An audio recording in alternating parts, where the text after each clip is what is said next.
عقیدہ ٹھیک ہو، عبادات ٹھیک ہوں، معاملات بھی صحیح ہوں، معاشرت بھی ٹھیک ہو۔ آخری نمبر کیا ہے؟ اخلاق۔ الحمدللہ نحمده ونستعینه ونستغفره ونؤمن به ونتوکل علیہ ونعوذ باللہ من شرور انفسنا ومن سیئات اعمالنا من يهده الله فلا مضل له ومن يضلله فلا هادي له ونشهد أن لا إله إلا الله وحده لا شريك له ونشهد أن سيدنا ونبينا ومولانا محمدا عبده ورسوله صلى الله تعالى على خير خلقه محمد وآله وأصحابه وأزواجه وذرياته وبارك وسلم. أعوذ بالله من الشيطان الرجيم. بسم الله الرحمن الرحيم. يا أيها الذين آمنوا ادخلوا في السلم كافة ولا تتبعوا خطوات الشيطان إنه لكم عدو مبين. صدق الله العظيم. وقال النبي صلى الله عليه وسلم إني تركت فيكم أمرين لن تضلوا ما تمسكتم بهما كتاب الله وسنة رسوله أو كما قال صلى الله عليه وسلم. وقال أيضا من أكل طيبا وعمل في سنة وأمن الناس بوائقه دخل الجنة أو كما قال صلی اللہ علیہ وسلم. بزرگوں اور بھائیوں، نوجوان ساتھیوں، اللہ تعالیٰ کا ہم سب پر بے پناہ احسان اور کرم ہے کہ دین کی نسبت پر مجھے اور آپ کو یہاں اکٹھا فرمایا اور آپ کا وقت نکال کر یہاں آ جانا، بیٹھ جانا، یقیناً یہ دین سے محبت، اللہ اور رسول سے تعلق کی علامت ہے. ورنہ تو یہ صدا اور آواز، یہ اطلاع تو نہ جانے کتنے مسلمانوں کے کان میں پڑی ہوگی کہ آج اس مسجد میں اللہ اور رسول کی بات ہونے والی ہے، قرآن اور حدیث سنایا جائے گا، لیکن ان میں سے صرف آپ کا انتخاب ہوا، آپ تشریف لائے، آپ بیٹھے، اور آپ کا بھی کوئی خاص کمال نہیں، اصل تو اللہ کی عنایت اور توفیق کی بات ہے. ترمذی شریف کی روایت ہے، نبی کریم صلی اللہ علیہ وسلم نے ارشاد فرمایا اذا اراد اللہ بعبد خیرا استعملہ. جب اللہ تعالیٰ کسی بندے سے خیر کا ارادہ فرماتا ہے تو خود اس بندے کو استعمال کرتا ہے، خود اس بندے کو عمل میں لگا دیتا ہے. معلوم ہوا اعمال صالحہ کی توفیق بھی اللہ تعالیٰ کی طرف سے ہے. اگر کوئی بندہ نماز پڑھ رہا ہے، تلاوت کا اہتمام کر رہا ہے، کسی وعظ میں شریک ہو رہا ہے، بظاہر لگتا یہ ہے کہ وہ اپنے پاؤں سے چل کر آیا ہے، لیکن یہ پاؤں چلتے نہیں ہیں، چلائے جاتے ہیں. اللہ تعالیٰ نے آپ کے دل میں یہ خیال جمایا کہ ہمیں آج واعظ سننا ہے، بات سننی ہے، تو آپ آ گئے. بہرحال آپ آئے، اللہ آپ کے بیٹھنے کو قبول فرمائے، سننے کو قبول فرمائے، اور جس محبت سے آپ یہاں بیٹھے ہیں اللہ تعالیٰ اسی محبت کے ساتھ، اسی فضل اور کرم کے ساتھ مجھے بھی، آپ کو بھی، سب کو ایک ساتھ بلا حساب کتاب جنت میں شامل فرما دے. اور ہمیں ہی کیا، ہمیں تو یہ دعا کرنی چاہیے کہ اللہ تعالیٰ پوری امت مسلمہ کو اللہ اپنے فضل سے، اپنے کرم سے سب کو جنت نصیب کرے، سب کو بلا حساب کتاب جنت میں داخل فرمائے. اور اللہ کے لیے کوئی مشکل چیز نہیں، کوئی مشکل نہیں. مجھے ایک حدیث یاد آ رہی ہے، نبی کریم صلی اللہ علیہ وسلم نے ایک موقع پر ارشاد فرمایا ان اللہ وعدنی ان يدخل الجنة من امتی 400,000 بلا حساب. فرما رہے ہیں اللہ تعالیٰ نے مجھ سے وعدہ فرمایا، رسول اللہ صلی اللہ علیہ وسلم ارشاد فرما رہے ہیں اللہ نے مجھ سے وعدہ فرمایا ہے کہ میری امت میں سے اللہ تعالیٰ 4 لاکھ انسان بغیر حساب کتاب کے جنت میں داخل کرے گا۔ 4 لاکھ، جن سے کچھ پوچھ گچھ نہیں، کچھ معلومات نہیں، کوئی سوال نہیں۔ لیکن آپ غور کریں، یہ 4 لاکھ تعداد بہت تھوڑی ہوتی ہے۔ سیدنا حضرت محمد رسول اللہ صلی اللہ علیہ وسلم سے لے کر آخری مسلمان تک جو قیامت سے پہلے آئیں گے، کتنی بڑی تعداد ہے امت محمدیہ کی، ان میں سے 4 لاکھ بہت معمولی تعداد ہے۔ تو حضرت ابوبکر صدیق رضی اللہ عنہ نے عرض کیا، زدنا یا رسول اللہ، اے اللہ کے نبی صلی اللہ علیہ وسلم، اللہ سے دعا فرما کر ہماری تعداد کو زیادہ کروا دیجیے۔ یہ 4 لاکھ تو بہت معمولی ہوتے ہیں، بہت تھوڑے ہوتے ہیں۔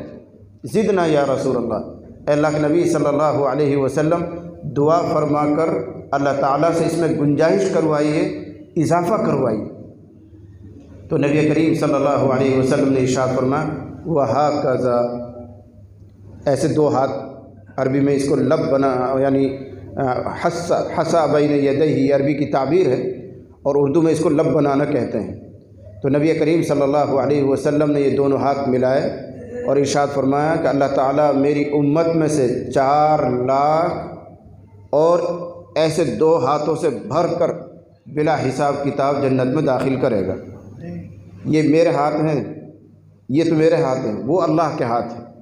اللہ اپنے دونوں ہاتھوں سے ایسے بھر کر امت محمدیہ میں سے جنت میں داخل کر دے گا بغیر حساب کتاب کے۔ تو 4 لاکھ وہ اور دونوں ہاتھوں سے بھر کر ایک لب بھر کر اور ڈالیں گے۔ حضرت ابوبکر صدیق نے پھر عرض کیا، زدنا یا رسول اللہ، زدنا یا رسول اللہ، اے اللہ کے نبی صلی اللہ علیہ وسلم اور اضافہ کروا دیجیے۔ یہ حضرت ابوبکر صدیق کا اس امت سے تعلق، محبت اور شفقت کی دلیل ہے۔ اسی لیے آپ خطبے میں سنتے ہیں ہر جمعے کو، ارحم امتی بامتی ابو بکر، ارحم امتی بامتی ابو بکر، میری امت میں، میری امت پر سب سے زیادہ شفیق اور مہربان ابو بکر صدیق ہے۔ یہ واقعہ اس کی دلیل ہے کہ دیکھو رسول اللہ صلی اللہ علیہ وسلم بشارت دے رہے ہیں اور حضرت ابو بکر صدیق رضی اللہ عنہ اس میں اضافہ کروا رہے ہیں۔ تو پہلے فرمایا 4 لاکھ بلا حساب کتاب جنت میں جائیں گے۔ حضرت ابو بکر صدیق نے عرض کیا اور اضافہ کروائیے۔ تو نبی نے فرمایا اللہ کے یہ دونوں ہاتھ مل کر جتنے بھی آ جائیں گے اتنا اور ڈال دیں گے اللہ تعالیٰ۔ حضرت ابو بکر صدیق نے پھر 3 مرتبہ عرض کیا، زدنا یا رسول اللہ، اے اللہ کے نبی مزید اضافہ کروا دیجیے۔ حالانکہ اللہ تعالیٰ اگر چاہیں گے تو اپنے ان 2 ہاتھوں میں ساری انسانوں کو لے سکتے ہیں، دونوں ہاتھوں، اور 7 آسمان، 7 زمین، سب سمندر، چاند اور سورج، سب اللہ کی ایک مٹھی میں۔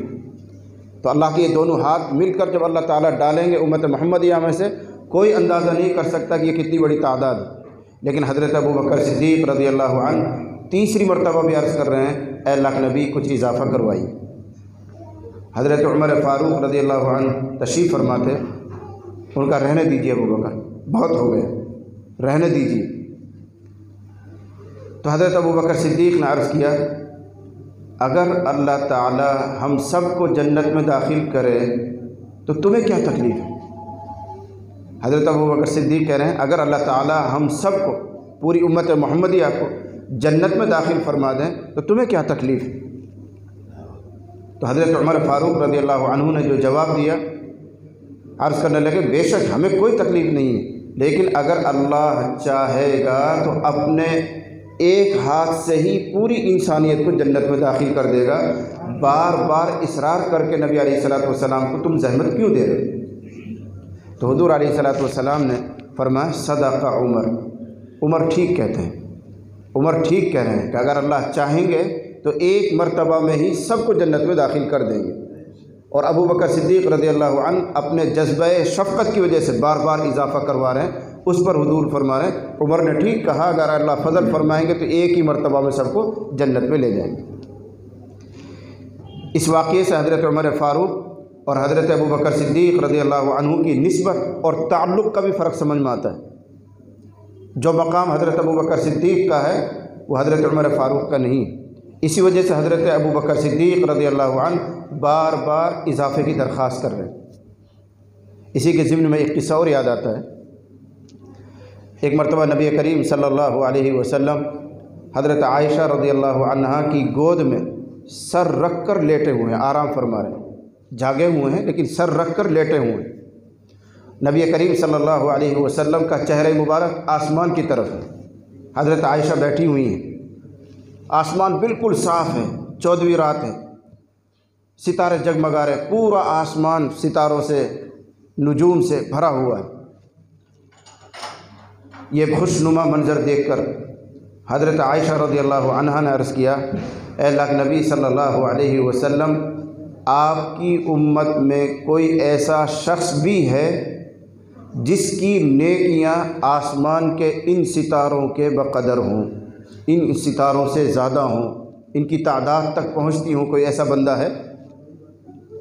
غالباً حضرت عائشہ رضی اللہ عنہا کا ذہن یہ کہہ رہا ہوگا، اور انہوں نے اپنے ذہن میں یہ خیال بسایا ہوگا کہ یہ جواب آئے گا کہ تمہارے والد ابو بکر ہی ایسے ہیں۔ ان کا ذہن ایسا تھا، اسی وجہ سے وہ جواب پر چونک رہی ہیں، آگے جواب آئے گا۔ تو سوال ذہن میں رکھیے، اے اللہ کے نبی صلی اللہ علیہ وسلم، آپ کی امت میں کوئی ایسا شخص ہے جس کی نیکیاں آسمان کے ستاروں سے زیادہ ہوں، ان کے بقدر ہوں؟ کوئی ہے؟ تو نبی علیہ الصلوۃ والسلام نے برجستہ فرمایا، نعم عمر، نعم عمر، فرمایا ہاں ہاں عمر رضی اللہ عنہ، حضرت عمر ایسے ہیں کہ ان کی نیکیاں آسمان کے ستاروں سے زیادہ ہیں۔ کون گن سکتا ہے ان ستاروں کو؟ کوئی نہیں۔ تو حضرت عمر کی نیکیاں بھی اتنی ہیں۔ حضرت عائشہ رضی اللہ عنہا نے کہا، فَأَيْنَ أَبُو بَكْرَ، فَأَيْنَ أَبُو بَكْرَ، پھر ابو بکر کا کہاں مقام رہ گیا؟ یہ سوال حضرت عائشہ کا بتا رہا ہے کہ حضرت عائشہ رضی اللہ عنہا اپنے ذہن میں یہ جواب سوچی ہوئی تھی کہ حضور یہ فرمائیں گے کہ یہ مقام تو ابو بکر کا ہے کہ جن کی نیکیاں آسمان کے بھرے ہوئے ستاروں سے زیادہ ہو، لیکن جواب آیا الٹا۔ تو حضرت عائشہ رضی اللہ عنہا چونک گئی اور کہنے لگی، فَأَيْنَ أَبُو بَكْرَ، اے اللہ کے نبی صلی اللہ علیہ وسلم، پھر ابو بکر کہاں جائیں گے؟ ان کا مقام کہاں ہے؟ کیا ارشاد فرمایا؟ ارشاد فرمایا، انما جمیع حسنات عمر، انما جمیع حسنات عمر کحسنۃ واحدۃ من حسنات ابی بکر۔ فرمایا، عائشہ کیا کہہ رہی ہو؟ حضرت عمر رضی اللہ عنہ کی ساری نیکیاں جو آسمان کے ستاروں کے بقدر ہیں، عمر رضی اللہ عنہ کی ساری نیکیاں ابو بکر کی ایک نیکی کے برابر ہیں۔ انما جمیع حسنات عمر کحسنۃ واحدۃ من حسنات ابی بکر، ابو بکر کی جتنی نیکیاں ان میں سے صرف ایک نیکی، اور عمر فاروق کی ساری نیکی اکٹھی کی جائیں تو ترازو میں ابو بکر کی ایک نیکی وزنی ہے۔ یہ ان کا تفاوت ہے، یہ ان کے مقامات کا فرق ہے۔ بہرحال بات دوسرے رخ پر جا رہی ہے۔ مجھے تو یہ عرض کرنا ہے کہ اللہ تعالیٰ نے مجھے اور آپ کو توفیق دی کہ دین کی نسبت پر ہم بیٹھے ہوئے ہیں، دین کی نسبت سے کچھ سننا اور سنانا کر رہے ہیں۔ اللہ ہمارے بیٹھنے کو قبول فرمائے۔ مجھے صرف ایک بات آپ کو سمجھانی ہے، اللہ کرے میں آسان لفظوں میں آپ کو سمجھا سکوں، اور آج کی مجلس کا وہی اہم پیغام ہے۔ ہم سب جانتے ہیں، کہتے ہیں، سنتے ہیں کہ دین کے بغیر کام نہیں چلے گا، اور ہم سب ہزارہ مرتبہ سن چکے ہوں گے کہ انسانوں کی تخلیق دین کے لیے ہی ہوئی ہے، انسانوں کو پیدا ہی عبادت کے لیے کیا گیا۔ وما خلقت الجن والانس الا لیعبدون، سب کہتے ہیں، سب سنتے ہیں، واعظ والے بھی کہتے ہیں کہ انسانوں کی تخلیق نہ روزی کمانے کے لیے ہے، نہ بلڈنگیں بنانے کے لیے ہے، نہ جائیداد بنانے کے لیے، انسانوں کی پیدائش صرف اس لیے ہے کہ وہ اللہ کی عبادت کرے۔ لیکن عبادت یا دوسرے لفظوں میں دین کس کو کہا جاتا ہے؟ اکثر لوگ یہاں مار کھا جاتے ہیں، اکثر لوگ غلط فہمی کا شکار ہو جاتے ہیں۔ کچھ لوگوں کا ذہن ایسا بنا ہوا ہے کہ جو بہت زیادہ نماز کا اہتمام کرتا ہے وہ دیندار ہے، یعنی گویا نماز ہی دین ہے، یوں سمجھ رہے ہیں۔ میرے لفظوں کو تولتے رہنا اور کسی غلط فہمی کا شکار مت ہونا۔ نماز دین کا ایک حصہ ہے، لیکن نماز مکمل دین نہیں۔ لیکن ہم لوگوں کا تصور کچھ ایسا ہے کہ جو آدمی نماز بہت پڑھتا ہو، 5 وقت کی نماز جماعت کے ساتھ پڑھتا ہے، اوابین اور اشراق اور تہجد ان سب کا اہتمام کرتا ہے، تو سب کی زبانوں پر آنے لگتا ہے بھئی فلاں آدمی بڑا دیندار ہے، فلاں آدمی بڑا دیندار ہے۔ میں کہا کرتا ہوں نہیں، فلاں آدمی نمازی ہے یوں کہو، فلاں آدمی دیندار ہے، صرف نماز دیکھ کر یہ فیصلہ نہیں کیا جا سکتا۔ جیسے کہ اگر کوئی آدمی روزہ رکھتا ہے تو روزہ رکھنے کی وجہ سے ہم اس کو یوں کہیں گے کہ فلاں آدمی روزہ دار ہے، روزہ رکھنے والا ہے۔ اگر کوئی شخص حج کر کے آتا ہے تو ہم لوگ یوں کہتے ہیں کہ وہ فلاں صاحب حاجی ہیں، حاجی صاحب ہو گئے، لیکن یوں تو نہیں کہا جائے گا کہ وہ دیندار ہو گئے، روزہ رکھنے کی وجہ سے وہ دیندار ہو گئے، نہیں۔ دین کس چیز کا نام ہے، بس وہ خلاصہ آپ کو سمجھنا ہے، اور یہی امت مسلمہ پھسل رہی ہے۔ ہر ایک نے ایک ایک چیز کو پکڑ لیا ہے۔ کوئی کثرت سے تلاوت کرتا ہے تو سمجھتا ہے کہ میں دیندار ہوں، وہ بہت زیادہ کوئی تسبیحات کا اہتمام کرتا ہے تو اس کا ذہن کہتا ہے کہ میں دیندار ہوں، کوئی نماز کا اہتمام کر رہا ہے تو وہ خود بھی اور دوسرے لوگ بھی سمجھتے ہیں فلاں آدمی دیندار ہے۔ نہیں، وہ دین کے ایک شعبے پر، ایک حصے پر عمل کر رہا ہے، ابھی 4 حصے باقی۔ اگر اس کی تفصیل کروں گا تو بہت وقت چاہیے۔ آسان لفظوں میں دین کے 5 شعبے ہیں، 5 کو مکمل ادا کرنے والا دیندار ہے۔ دین کے 5 شعبے ہیں جن کی اگر شرح کریں گے، ان کو کھولیں گے تو 5، 10، 20 گھنٹے بھی ناکافی ہیں، لیکن مجھے تو خلاصہ عرض کرنا ہے۔ دین کے 5 حصے ہیں، 5 شعبے ہیں، 5 شاخیں ہیں، جو بھی آپ سمجھنا چاہیں۔ ان 5 شعبوں کو جو مکمل طور پر ادا کرتا ہوگا وہ کامل دیندار ہے، اور جو ان میں سے ایک کو ادا کرتا ہے بس اتنا ایسا ہی دیندار ہے، باقی 4 تو رہ رہے ہیں۔ اگر مکان کے 5 پلر کھڑے کیے گئے ہوں نقشے کے مطابق اور ایک پلر آپ کھڑا کر دیں تو کوئی اس کو مکان نہیں کہے گا، ابھی 4 کی گنجائش اور ہے، 4 پلر اور کھڑے کرنا ہے، پھر ان کو پر چھت گرے گی۔ ایسے ہی یہاں سمجھیے کہ دین کے 5 شعبے ہیں۔ نمبر 1 عقائد۔ عقائد وہ باتیں جو دل سے مانی جاتی ہیں، وہ باتیں جو دل سے مانی جاتی ہیں، ان پر یقین کیا جاتا ہے، ان کو عقیدہ کہتے ہیں۔ مثلا اللہ ایک ہے، اس کا کوئی ساجی نہیں ہے، حضرت محمد الرسول اللہ صلی اللہ علیہ وسلم اللہ کے آخری پیغمبر ہیں، آپ کے بعد اب کوئی نیا پیغمبر نہیں آئے گا، جنت برحق ہے، دوزخ بھی برحق ہے، قبر میں جانا ہے، قبر میں پھر دوبارہ اٹھیں گے، حساب کتاب ہوگا۔ ان سب چیزوں کو دل سے ماننے کا نام عقائد۔ بہت ہیں عقیدے بھی بہت ہیں، اگر ان کو کھولیں گے تو ان کے لیے ایک مستقل وقت چاہیے۔ میں تو مثال دے رہا ہوں۔ تو دین کا پہلا باب، دین کی بنیاد عقائد۔ اگر کسی آدمی کے عقیدے غلط ہیں، اب چاہے وہ نماز بھی مکمل پڑھتا ہو، رمضان کے روزے بھی رکھتا ہو، اور ایک نہیں سینکڑوں مرتبہ حج کر چکا ہو، اس کے معاملات بھی ٹھیک ہیں، اخلاق بھی ٹھیک ہیں، سب کچھ ٹھیک ہے جو آگے حصہ آ رہے ہیں، لیکن عقائد میں گڑبڑ ہے تو بالکل بھی دیندار نہیں، بلکہ دین کی ہوا ہی اس کو نہیں لگی، اس کی منزل گر جائے گی، ڈہ جائے گی۔ یہ بنیاد ہے، اس پر بلڈنگ کھڑی ہونی ہے۔ اب رہ گئے 4 شعبے عقائد کے بعد۔ نمبر 1 عبادات، نمبر 2 معاملات، نمبر 3 معاشرت، نمبر 4 اخلاق۔ عقائد اس کو الگ کر دیجیے، لا الہ الا اللہ محمد الرسول اللہ، یہ عقیدہ ہے، اللہ کے علاوہ کوئی معبود نہیں، وہی لائق عبادت ہے، وہی خالق ہے، وہی مالک ہے، وہی رازق ہے، وہی دینے والا ہے، وہی زندہ کرتا ہے، سب بیان کرتے ہیں، جانتے ہیں ماشاءاللہ۔ اب اس کے بعد 4 چیزیں رہ جاتی ہیں۔ عبادات، عبادت کا معنی کیا اور اس کا خلاصہ کیا؟ نماز، روزہ، زکوٰۃ، حج، تلاوت، تسبیحات، عمرہ کرنا، ان کو ہی ہم عبادت کہتے ہیں۔ لیکن یاد رکھنا آسان لفظوں میں، عبادت نام ہے اللہ کی اطاعت کا، اللہ کی فرم برداری کا۔ جس وقت اللہ تعالیٰ جو حکم دے اس کو پورا کرنا، یہی عبادت ہے، اور جس وقت جس چیز سے منع کر دیں اس سے رک جانا، یہ عبادت ہے۔ اور یہ میں نہیں کہہ رہا ہوں، جناب رسول اللہ صلی اللہ علیہ وسلم نے ایک موقع پر حضرت ابوبکر صدیق، حضرت ابو ہریرہ رضی اللہ عنہ کو 7 باتیں ارشاد فرمائی ہیں، ان میں سے پہلا نمبر یہی ہے۔ کیا فرمایا تھا؟ اے ابو ہریرہ، اے ابو ہریرہ تقوی اختیار کرنا، اللہ کا خوف کرنا، تم سب میں سارے لوگوں میں سب سے بڑے عابد ہو جاؤ۔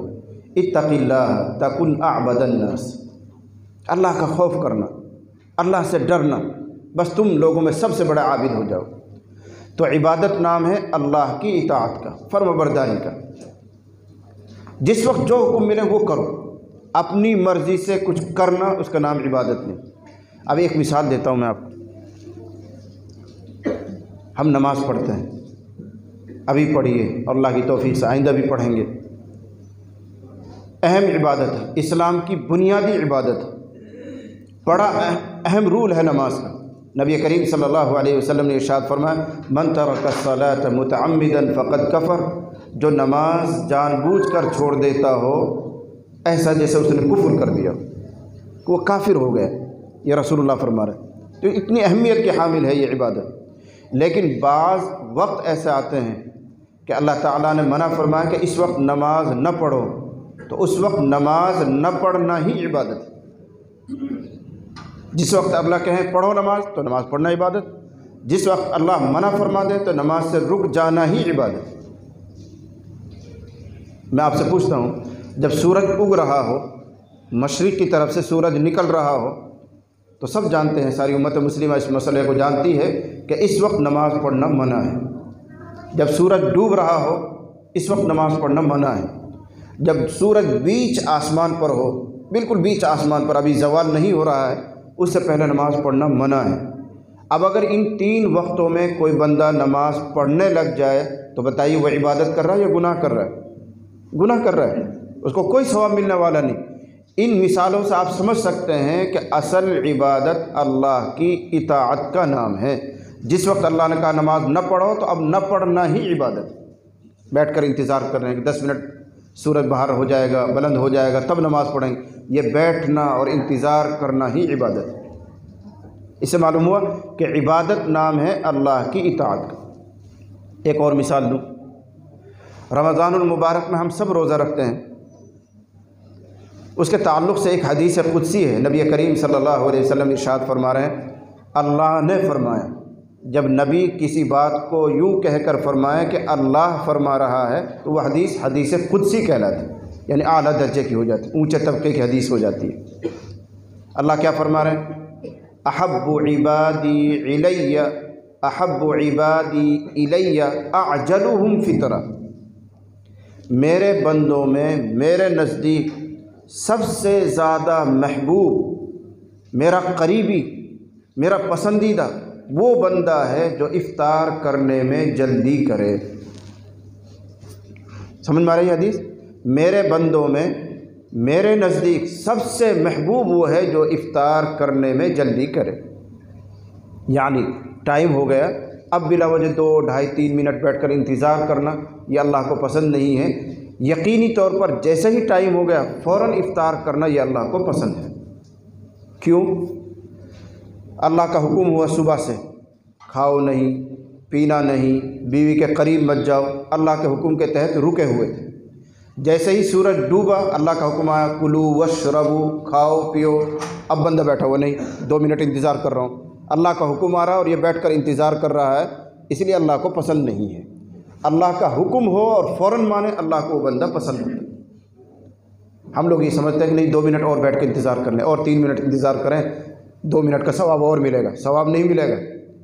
ثواب اس وقت ملتا ہے جب یقینی طور پر غروب ہونے کے فوراً بعد بندہ افطار کرنے میں جلدی کرتا ہے، اس لیے کہ اللہ کو وہ بندہ پسند آ رہا ہے۔ کیوں؟ یہ اس بات کا ثبوت ہے کہ اللہ ہم تیری روزی کے محتاج ہیں، پینے کے محتاج ہیں، تیرا حکم تھا تو ہم پابند تھے، رکے ہوئے تھے، لیکن جیسے ہی آپ کا حکم آیا تو ہم کھانے کی طرف دوڑ کر لپک کر چلتے ہیں، کھانے کے محتاج ہیں۔ تو بندہ اپنی بندگی ظاہر کر رہا ہے، اس کا نام عبادت ہے۔ تو اپنے شوق سے کچھ کرنا یا رسم و رواج کے تحت کچھ کرنا اس کا نام دین نہیں ہے، بلکہ اللہ کی اطاعت کا نام ہی دین اور عبادت ہے۔ جس وقت جو حکم ملے، اس کو تھوڑا سا اور بڑھا دیجیے، 1 نمبر اور بڑھا دیجیے تاکہ بات اور کھل جائے۔ اللہ کی اطاعت، اللہ کی فرما برداری یہ دین ہے، لیکن اطاعت اس طرح جس طرح محمد رسول اللہ صلی اللہ علیہ وسلم نے کر کے دکھائی۔ اگر آپ اپنے طور طریق پر اللہ کی اطاعت کریں، اللہ کی فرما برداری کریں تو وہ عبادت نہیں، بلکہ اللہ کی فرما برداری، اللہ کی اطاعت اس طریق پر، اس نہج پر، اس طریقے پر جو محمد رسول اللہ نے کر کے دکھایا، تب وہ اطاعت دین بنے گی، تب وہ فرما برداری دین ہے۔ ایک مثال عرض کروں، آپ 4 رکعت کی نماز پڑھتے ہیں اور آپ سب جانتے ہیں کہ 4 رکعت والی نماز میں 2 رکعت پڑھ کر اتحیات کے لیے بیٹھنا پڑتا ہے، اور صرف اتحیات کا پڑھنے کا حکم ہے، آگے درود شریف یا دعا پڑھنے کی اجازت نہیں، پہلے قاعدے میں۔ اس کے بعد کھڑے ہو جاتے ہیں، 2 رکعت اور پڑھتے ہیں، آخری قاعدے میں بیٹھیں گے تو اتحیات بھی پڑھیں گے، درود بھی پڑھیں گے، دعا بھی پڑھیں گے، پھر سلام پھیریں گے۔ یہی تو طریقہ ہے۔ اگر کوئی بندہ، کوئی نمازی پہلے قاعدے میں اتحیات سے فارغ ہو کر تھوڑا سا ایک جملہ بڑھا دے، اللہم صلی علی محمد، اتنا پڑھ دے، اور فوراً اس کو یاد آیا میں کیا کر رہا ہوں، پہلے قاعدے میں تو صرف اتحیات پڑھنی ہے، میں درود کیوں پڑھ رہا ہوں، اس کو یاد آ گیا اور کھڑا ہو گیا۔ پھر اس نے 2 رکعت پڑھی، قاعدہ اخیرہ میں جو کچھ اس کو پڑھنا تھا وہ پڑھا اور سلام پھیر دیا، تو سارے علماء کہیں گے نماز نہیں ہوئی۔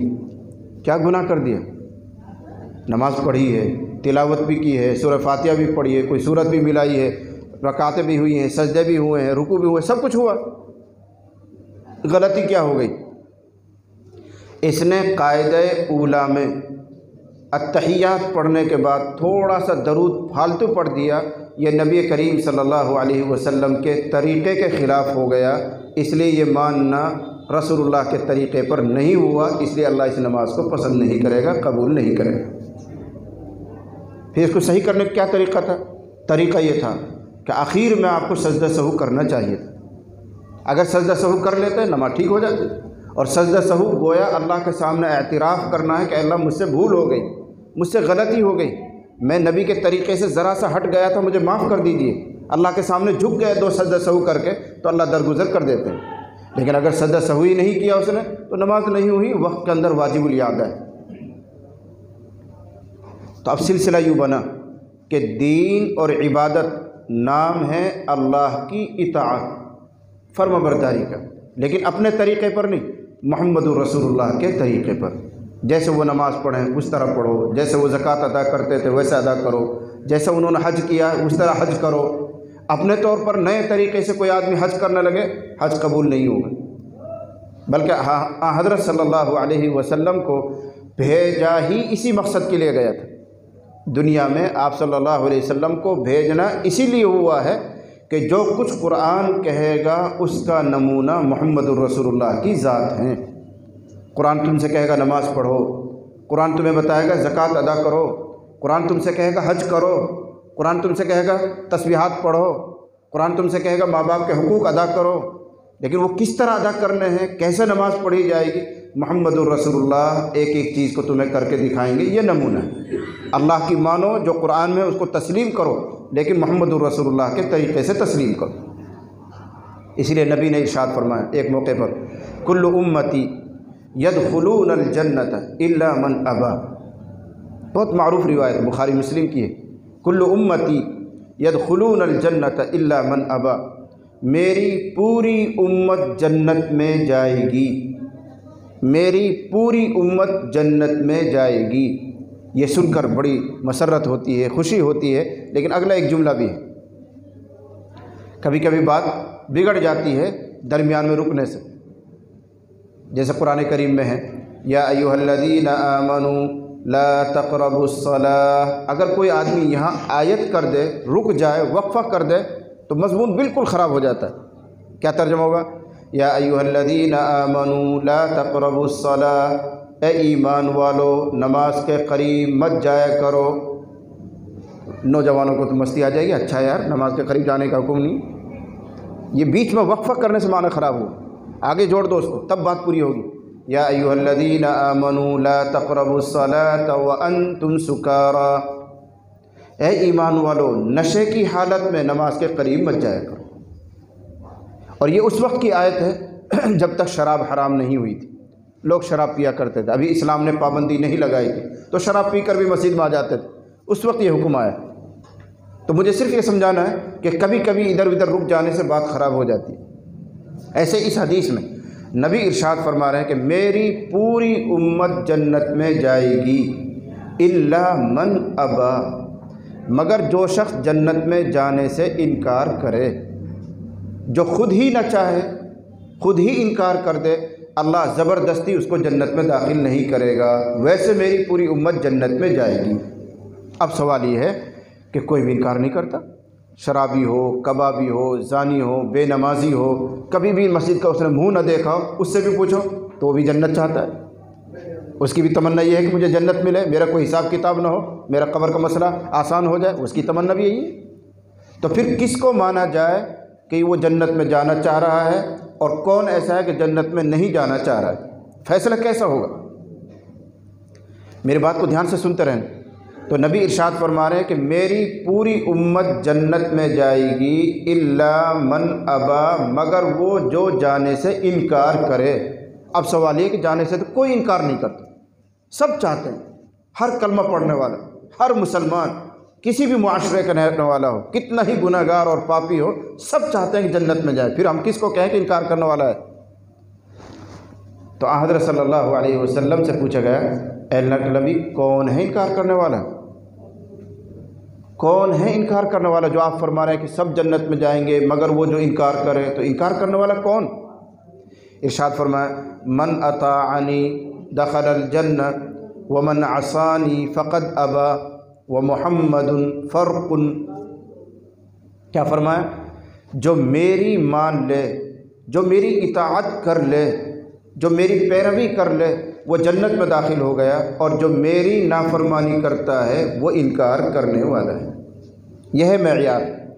جو محمد الرسول اللہ کا انکار کرے وہ ہے اصل جنت کا انکار کرنے والا، جو محمد الرسول اللہ کے طریقے کو چھوڑ دے وہ ہے اصل میں جنت میں جانے سے انکار کرنے والا۔ من عصانی، جو میری نافرمانی کرے وہ جنت میں جانے سے انکار کر رہا ہے۔ اب آسان ہو گیا، ہر آدمی اپنے بارے میں جھانک کر دیکھ سکتا ہے کہ میں اپنی زندگی میں محمد الرسول اللہ کی کہاں تک اطاعت کر رہا ہوں۔ میری شکل محمد الرسول اللہ جیسی شکل ہے کہ نہیں؟ میرا لباس محمد الرسول اللہ جیسا ہے یا نہیں؟ میری نماز، میری زکوٰۃ، میرا حج، میرا رہن سہن، بیوی کے حقوق، ماں باپ کے حقوق اس طرح ہیں جس طرح محمد الرسول اللہ ادا کرتے تھے تو میں جنت میں جانے والا ہوں۔ اور اگر میں اس طرح نہیں ہوں، میرا طریقہ بدلا ہوا ہے، تو نبی ارشاد فرما رہے ہیں کہ وہ انکار کر رہا ہے۔ اسی کے آگے ایک دوسری حدیث اور ہے، وہ بھی یاد آ رہی ہے۔ ایک مرتبہ ایسا ہوا کہ نبی علیہ الصلوۃ والسلام لیٹے ہوئے ہیں، آنکھیں آپ نے بند کی ہوئی ہیں۔ بعض محدثین کے نزدیک آپ سو رہے ہیں، آرام فرما رہے ہیں۔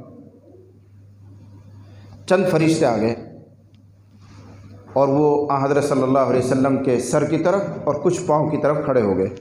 فرشتے چارپائی کے سرانے اور پائیں کی کھڑے ہو گئے۔ اب یہ فرشتے آپس میں بات کر رہے ہیں اور کیا کہہ رہے ہیں؟ ان لصاحبکم ھذا مثلا فاضربوہ لہ۔ یہ فرشتے آپس میں کلام کر رہے ہیں، کہہ رہے ہیں تمہارے اس ساتھی کی، اس نبی کی ایک عجیب سی مثال ہے، وہ بیان کرو۔ تو دوسرے فرشتے نے کہا انہ نائم، یہ تو سو رہے ہیں، مثال بیان کرنے سے فائدہ کیا ہوگا؟ اصل تو ان کو سنانا تھا، آپ تو آرام فرما رہے ہیں، تو مثال دینے سے فائدہ کیا ہوگا؟ دوسرے فرشتے نے کہا ادھر سے، سامنے سے، ان العین نائم والقلب یقظان، آنکھ سو رہی ہے، دل جاگ رہا ہے۔ محمد الرسول اللہ کی آنکھیں سو رہی ہیں، دل ان کا بیدار ہے، تم بیان کرو وہ سنیں گے اور وہ سمجھیں گے، کہو کیا مثال ہے ان کی۔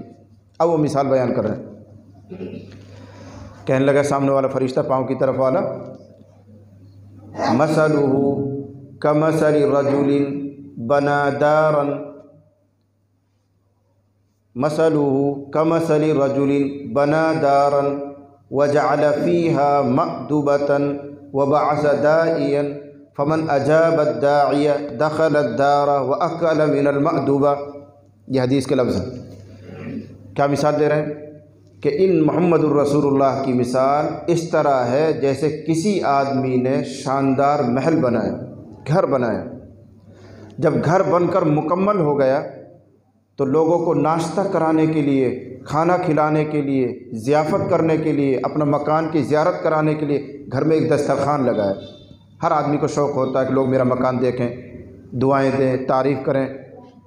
تو وہی مثال رسول اللہ صلی اللہ علیہ وسلم دے رہے ہیں، فرشتے دے رہے ہیں کہ محمد الرسول اللہ کی مثال اس طرح ہے جیسے کسی آدمی نے کوئی مکان بنایا، مکان بنانے کے بعد دسترخوان لگایا، اس پر کھانے کی چیزیں رکھی، وبعث داعیا، اور بلانے کے لیے ایک آدمی باہر بھیجا کہ بھائی جو بھی ملے اس کو کہو آ جائیں، ذرا سا ناشتہ کر لیں، آ جائیں کھانا کھا لیں، جو بھی ملے اس سے کہو۔ اب باہر آدمی کھڑا ہو کر دعوت دے رہا ہے، جو بھی گزرتا ہے، آؤ بھائی آؤ، آؤ بھائی آؤ، فلاں کے مکان پہ دعوت ہے، آؤ بھائی وہاں ناشتہ چل رہا ہے، آئیے وہاں کچھ لے لیجیے۔ ہر ایک کو دعوت دے رہا ہے۔ اب کیا ہوگا؟ کچھ لوگ وہ ہیں جو اس بلانے والے کی سنیں گے ہی نہیں، ان کو اتنی جلدی ہے، اتنی مشغولی ہے، توجہ ہی نہیں کریں گے، نکل کر باہر چلے جائیں گے۔ کچھ لوگ وہ ہیں جو رک کر سنیں گے، کیا کہہ رہا ہے بھائی یہ کام ہے، وہاں گھر میں دسترخوان لگا ہوا، فلاں صاحب کا مکان بنا، چلیے ذرا سا کچھ کھا لیجیے۔ سنا تو صحیح اس نے، لیکن کہیں نہیں مجھے ٹائم نہیں، آگے گزر جائے گا۔ اور تیسرا آدمی وہ ہوگا جو ٹھہرے گا، بات کو سنے گا اور سمجھے گا، اور سمجھ کر پھر وہ مکان کی طرف آئے گا، وہاں دسترخوان پر بیٹھے گا، اور جو کچھ اس کے مقدر میں وہ کھائے گا۔ یہی تو ہوتا ہے۔ یہ مثال فرشتے نے دی۔ اب دوسرا فرشتہ کہہ رہا ہے کہ تم نے مثال تو دے دی، اولوہا لہو، اس مثال کا مطلب بھی بیان کرو تاکہ محمد الرسول اللہ اس مثال کو سمجھ جائیں اور پھر امت کو بتائیں۔ اولوہا لہو یفقہہا، محمد الرسول اللہ کے سامنے جو تم نے مثال دی ہے اس کی تعویل کرو، اس کا مطلب بیان کرو۔ پھر وہی اعتراض کیا سامنے والے نے کہ محمد الرسول اللہ تو سو رہے ہیں، مثال کا مطلب بیان کرنے سے فائدہ کیا ہوگا؟ اس نے جواب دیا صرف آنکھیں سو رہی ہیں، دل جاگ رہا ہے، تم نے جو مثال دی تھی وہ بھی انہوں نے سن لی ہے، اور اب تم مطلب بیان کرو گے اس کو بھی وہ سن لیں گے، مطلب بیان کرو۔ اب جو مطلب بیان کیا انہوں نے وہ دھیان سے آپ کو سننا ہے۔ ارشاد فرمایا فرشتے نے کہ اس مثال کا مطلب یہ ہے کہ اللہ تعالیٰ نے ایک شاندار محل بنایا ہے، شاندار مکان بنایا ہے جس کو جنت کہتے ہیں۔ پھر اس جنت میں اللہ تعالیٰ نے بے پناہ نعمتیں رکھی ہیں، پھل بھی ہیں، بیوی بھی ہیں، مکانات بھی ہیں، نہریں بھی ہیں، پرندے بھی ہیں، نہ جانے کتنی نعمتیں اللہ تعالیٰ نے اس میں رکھی ہیں۔ اب اللہ کا مکان تیار ہے، جنت، اللہ کی جنت میں دسترخوان تیار ہے۔ اس دسترخوان کی طرف بلانے کے لیے اللہ تعالیٰ نے محمد الرسول اللہ کو دنیا میں بھیجا ہے۔ فمن اجاب محمدً، بس جو محمد کی سنے گا، سمجھے گا، عمل کرے گا، وہ اللہ کے مہمان خانے تک پہنچے گا اور کھائے گا۔ اور جو محمد الرسول اللہ کی سنے گا ہی نہیں، جیسے کافر نہیں سنتا، یا وہ شخص جو سنے گا لیکن عمل نہیں کرے گا جیسے آج کا مسلمان، تو وہ جنت تک نہیں پہنچ پائے گا، وہ دسترخوان سے نہیں کھائے گا۔ بات سمجھ میں آ رہی؟ تو دین نام ہے اللہ کی اطاعت کا، اور اس کے ساتھ کیا جوڑنا ہے؟ محمد الرسول اللہ کے طریقے پر۔ اپنے طریقے سے اگر آپ ماننا چاہیں، اپنے طریقے سے نماز پڑھیں، اپنے طریقے سے زکوٰۃ ادا کریں، اپنے طریقے سے زندگی کی اسٹائل آپ طے کریں، یہ ایمان نہیں، یہ اسلام نہیں، یہ آپ کے من کی چیز ہے، یہ آپ کی خواہشات ہیں، یہ آپ کا نفس ہے۔ مسلمان وہ ہوتا ہے جو اپنی انا کو مٹا دیتا ہے، اپنے نفس کو مٹا دیتا ہے، اور اپنے آپ کو مکمل قرآن اور حدیث کے تابع کر دیتا ہے۔ نبی کریم صلی اللہ علیہ وسلم کی حدیث بھی مجھے یاد آ رہی ہے، آپ نے ارشاد فرمایا لا یؤمن احدکم حتی یکون ہواہ تبعا لما جئت بہ، بہت اعلیٰ درجے کی روایت۔ ارشاد فرمایا تم میں سے کوئی آدمی اس وقت تک کامل مومن نہیں ہے، اس وقت تک کامل مومن نہیں ہے جب تک وہ اپنی خواہشات کو محمد الرسول اللہ کے لائے ہوئے طریقے کے تابع نہ کر دے۔ اب ہماری خواہش کرتی ہے پینٹ پہنیں، ہمارا جی چاہتا ہے کہ داڑھی کٹا دیں، صاف کر دیں، ہمارا جی چاہتا ہے کہ ہم بینک سے سودی کاروبار لین دین کریں، ہمارا جی چاہتا ہے کہ میراث ادا نہ کریں، اور اس پر عمل کر جاتے ہیں، تو رسول اللہ فرما رہے ہیں یہ مومن کامل نہیں ہے، یہ اپنے نفس کا بندہ ہے، اللہ کا بندہ نہیں ہے۔ ایسے بھی انسان ہیں جو اللہ کے بندے ہونے کے بجائے اپنے نفس کے بندے ہیں، ان کے جی میں جو آتا ہے وہ کر گزرتے ہیں۔ افرأیت من اتخذ الہہ ہواہ، اللہ تعالیٰ تعجب سے فرما رہے محمد رسول اللہ سے، اے محمد آپ نے دیکھا ان لوگوں کو جنہوں نے اپنا الہ، اپنا معبود اپنے من کو بنا لیا ہے، اپنی خواہشات کو بنا لیا ہے، یعنی وہ اپنے نفس کی اس طرح اطاعت کرتے ہیں جیسے اللہ کی اطاعت کرنی چاہیے۔ جی ماں گیا بس وہ کر گزرے، اس کی کوئی پرواہ نہیں کہ وہ جائز ہے یا ناجائز ہے، حلال ہے یا حرام ہے۔ آج کا مسلمان اسی طرح آنکھوں پہ پٹی باندھ کے بس دوڑا جا رہا ہے، اس کو یہ پرواہ ہی نہیں کہ محمد رسول اللہ کا طریقہ کیا ہے، سنت کیا ہے، دین کیا ہے، حلال کیا ہے، جائز کیا ہے، اس کی کوئی پرواہ نہیں، بس اندھادھن چلا ہی جا رہا ہے۔ یہ آج کا مسلمان کی صورتحال ہے۔ اور پھر شکوہ یہ ہے کہ ہم مارے جا رہے ہیں، ہم پیٹے جا رہے ہیں، ہماری توہین کی جا رہی ہے، ہمارے ساتھ یوں ہو رہا ہے، یوں ہو رہا ہے۔ ایک آخری جملہ آپ کو سنا دوں، یاد رکھ لینا، تمام انسان اللہ کی مخلوق ہیں، چاہے وہ ہندو ہو یا مسلمان، مشرک ہوں، سکھ ہو، عیسائی ہو، یہودی ہو، نصرانی ہو، سب اللہ کے بندے ہیں، سب اللہ کے پیدا کیے ہوئے ہیں۔ اس زمین پر وہ ترقی کرے گا جو اللہ کے اصول کی رعایت کرے گا۔ ایسا کبھی نہیں ہوگا کہ یہ مسلمان ہے اس لیے اللہ تعالیٰ کو ان کے ساتھ خصوصی معاملہ ہو۔ مثال دوں آپ کو میں، کاشتکار زمین جوتتا ہے، اس کو نرم کرتا ہے، بیج ڈالتا ہے، پھر وقت پر اس میں پانی ڈالتا ہے، کھاد ڈالتا ہے، فصل اگتی ہے۔ یہ اللہ کا اصول ہے۔ فلن تجد لسنت اللہ تبدیلا، اور اللہ کے ضابطے میں، قانون میں تم کوئی تبدیلی نہیں پاؤ گے۔ اس قانون میں ہندو، مسلم، سکھ، عیسائی کا کوئی فرق نہیں ہے۔ جو اس طریقے پر کھیتی کرے گا اس کو فصل ملے گی۔ ایسا نہیں ہے کہ میں تو مسلمان ہوں، میں نماز پڑھتا ہوں، مجھے جوتنے کی کوئی ضرورت نہیں، مجھے بیج ڈالنے کی کوئی ضرورت نہیں، مجھے پانی ڈالنے کی کوئی ضرورت نہیں، میرے کھیت میں تو خود بخود فصل ہو جائے گی۔ نہیں، اللہ کا قانون سب کے لیے مساوی اور برابر ہے۔ ہاں، یہ آپ کی چاہتیں وہاں پوری ہوں گی۔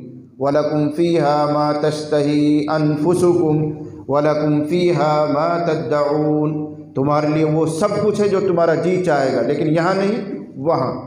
یہاں وہ ہے جو اللہ نے قانون اور نظام بنایا ہے۔ کھیت جوتنا ہے، بیج ڈالنا ہے، وقت پر پانی دینا ہے، کھاد کا لحاظ کرنا ہے، تو فصل آپ کو بھی ملے گی، غیر مسلم کو بھی ملے گی۔ اگر ہاتھ پہ ہاتھ رکھ کر بیٹھ جائیں تو آپ کو فصل نہیں ملے گی، اس کو مل جائے گی۔ بالکل اسی طرح ہم اور آپ اس دنیا میں آخرت کی کھیتی کرنا ہے۔ الدنیا مزرعۃ الآخرہ۔ اب یہاں جو کھیت میں محنت کرے گا، بیج ڈالے گا، نماز کا بیج، زکوٰۃ کا بیج، حج کا بیج، اخلاق کا بیج، عبادات کا بیج، وہی فصل پائے گا۔ اور میری اور آپ کی ترقی، میرا اور آپ کا تحفظ، محفوظ رہنا ایک شرط کے ساتھ ہے، قرآن حکیم آیا ہوا ہے، یا ایھا الذین آمنوا ان تنصروا اللہ ینصرکم ویثبت اقدامکم۔ ایسا لگتا ہے جیسے آج کے ماحول کے لیے آیت اتری تھی۔ اللہ ارشاد فرما رہے ہیں، اے ایمان والو، اگر تم اللہ کی مدد کرو گے تو اللہ تمہاری مدد کرے گا۔ اب یہاں ایک سوال چھوٹا سا ہی آئے گا کہ اللہ ہماری مدد کا محتاج تھوڑی ہے۔ جو اللہ یہ فرما رہا ہے، اگر تم اللہ کی مدد کرو گے تو اللہ تمہاری مدد کرے گا، تو اللہ تو ہماری مدد کا محتاج نہیں۔ تو اس کا آسان سا جواب ہے، یہاں عبارت اصل میں حذف ہے، یوں ہے، یا ایھا الذین آمنوا ان تنصروا دین اللہ، اے ایمان والو اگر تم اللہ کے دین کی مدد کرو گے تو اللہ تمہاری مدد کرے گا۔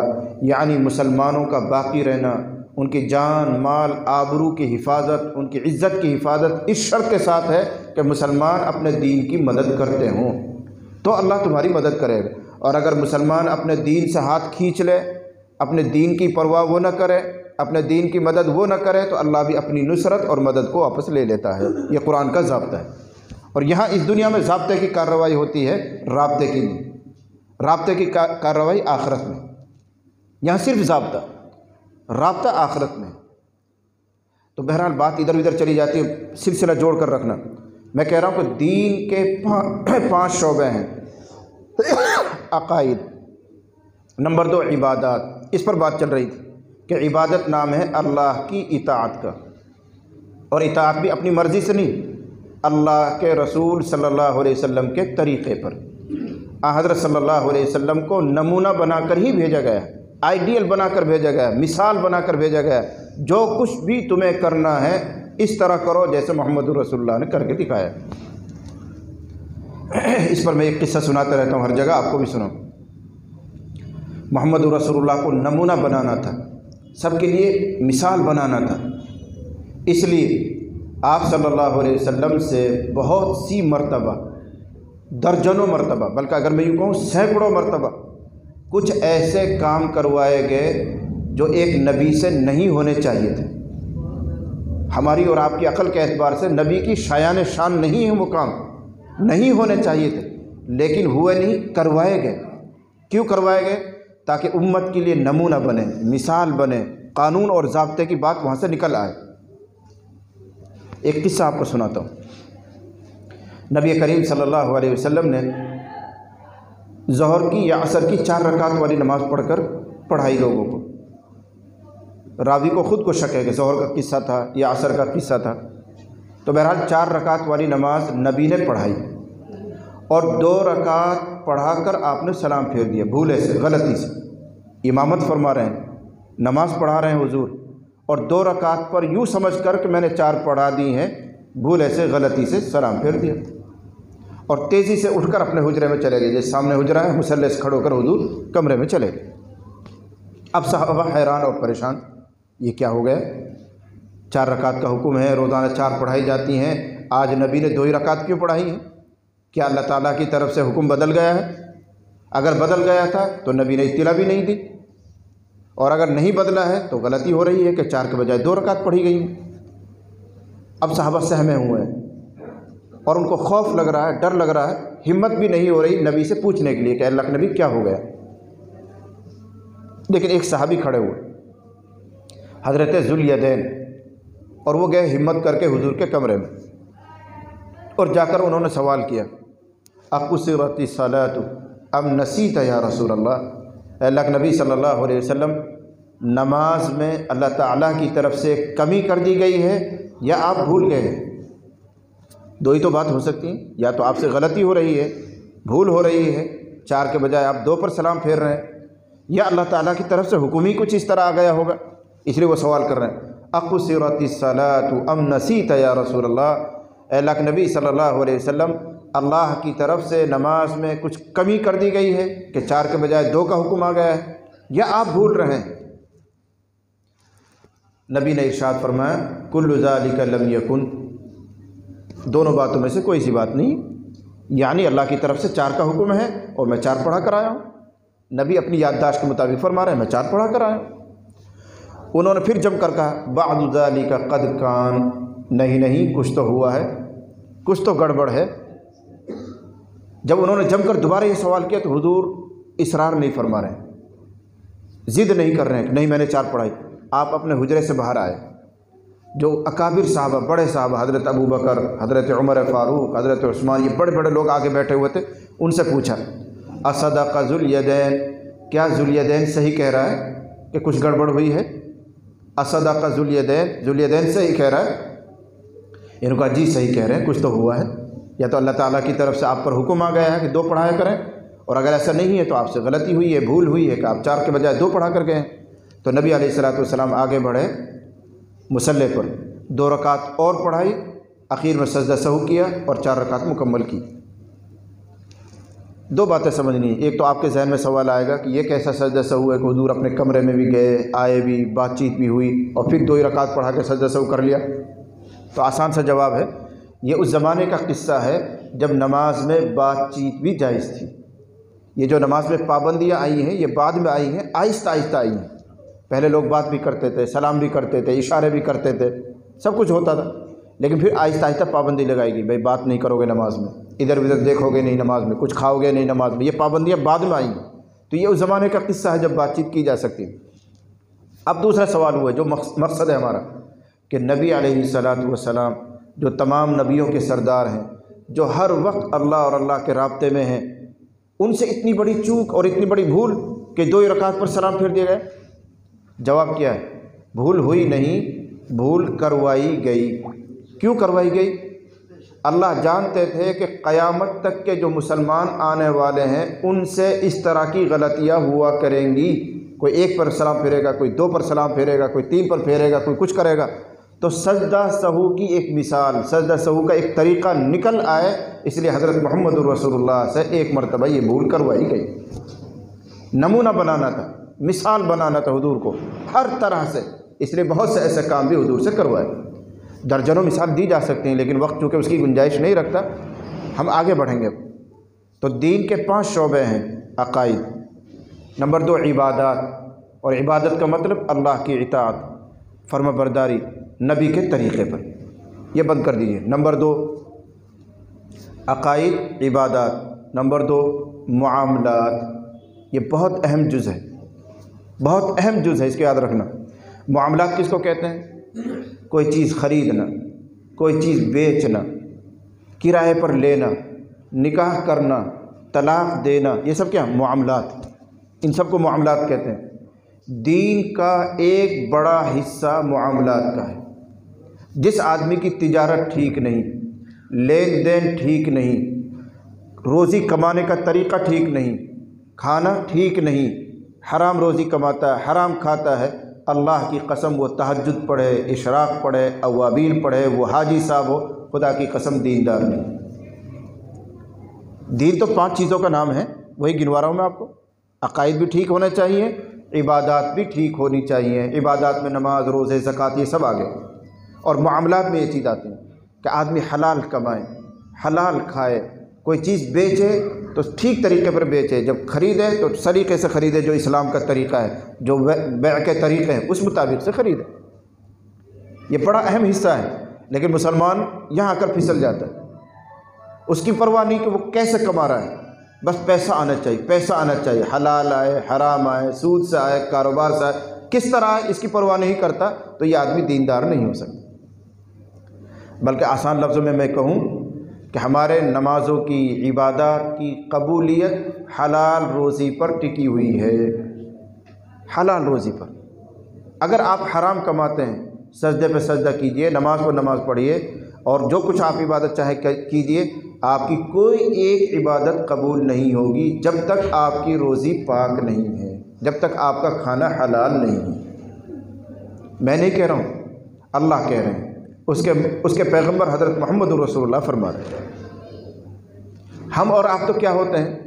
اللہ نے اپنے نبیوں کو، اپنے پیغمبروں کو کلام فرمایا، یا ایھا الرسل کلوا من الطیبات واعملوا صالحا، اے پیغمبروں، اے رسولو، حلال کھایا کرو اور نیک عمل کرو۔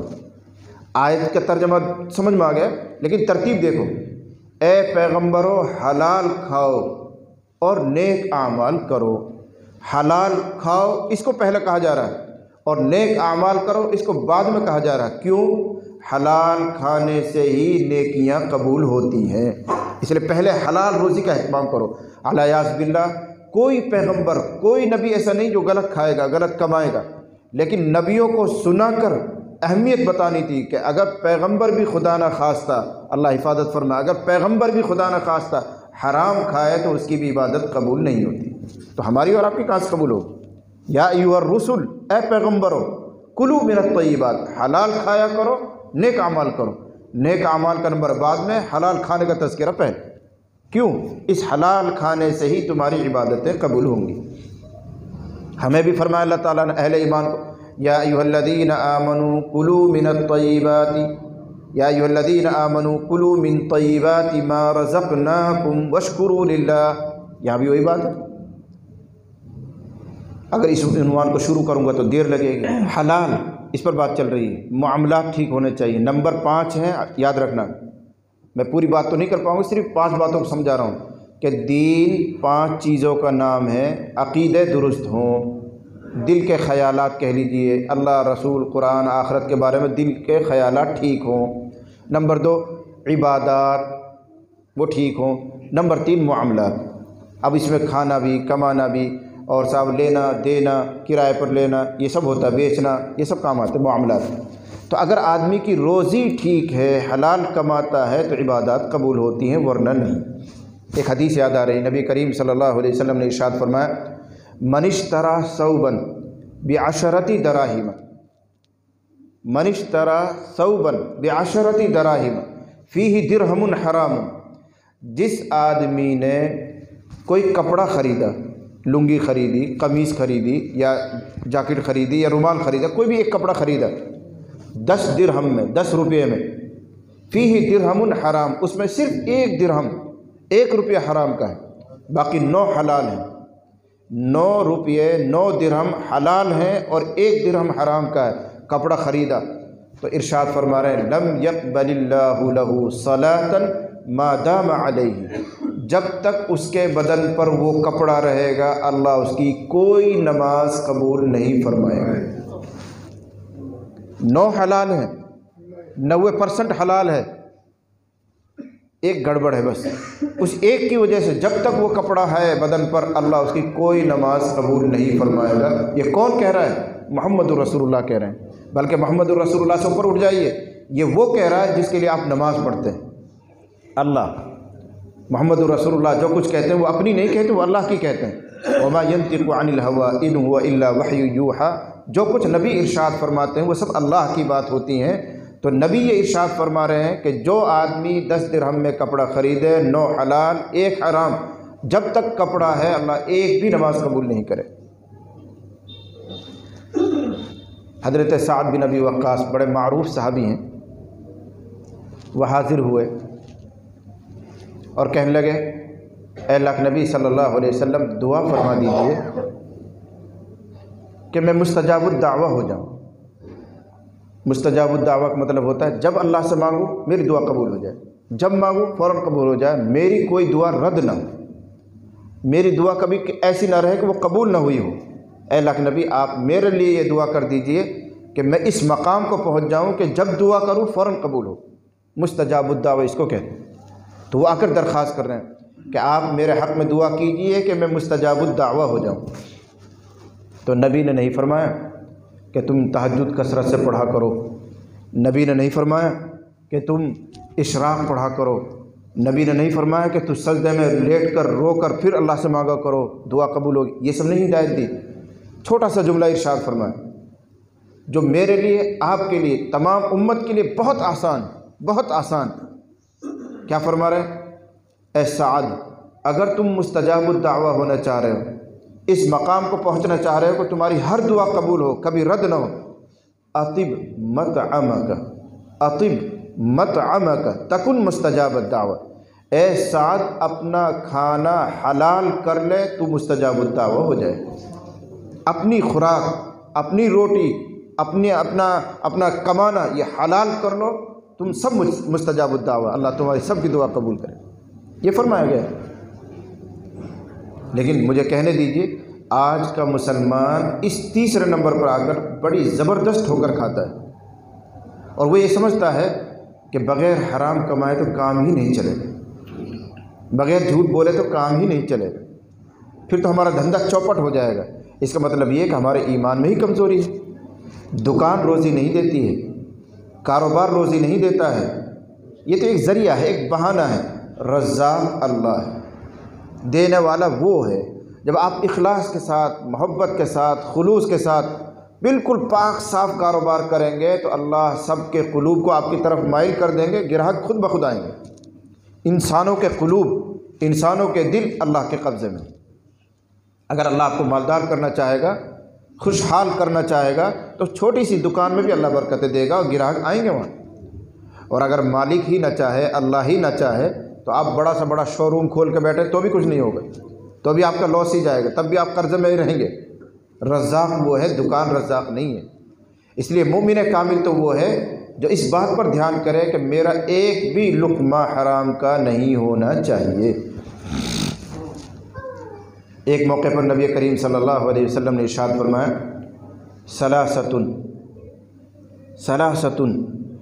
3 قسم کے لوگ ہیں، جنت میں تو جانے کی بات دور کی ہے، اللہ ان سے بات بھی نہیں کرے گا۔